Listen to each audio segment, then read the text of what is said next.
Here we are asking Allah for cure, but there's a better way of asking. I said, oh Allah, grant me cure. But the better way is, oh owner of cure, grant me cure. Ya Shafi, Allahumma shfi, anta shafi. Oh Allah, grant cure. You are the curer. You are the owner of cure. That's a better way. Why? Because I'm acknowledging that Allah is the owner. He is the one. Oh Allah, Ar-Razzaq. Oh Allah, the owner of sustenance, grant me sustenance. It's a better way of supplicating. So I'm just trying to show you that there's a way of doing things, but there's a better way. This is not wrong, but this is better. Learn the names, attributes of Allah, the qualities. What is it you're asking Allah? I'm asking Him forgiveness. Oh owner of forgiveness, grant me forgiveness. Ghafoor, Ghaffar, Tawwab, all these are names connected to the forgiveness that Allah gives.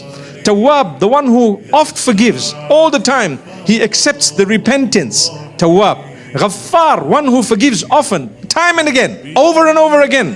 Ghaffar.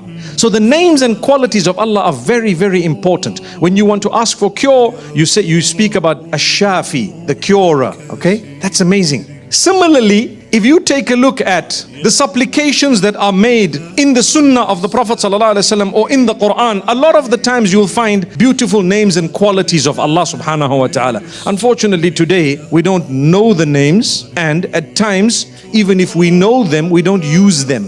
To know the qualities of Allah is one thing, but use those names.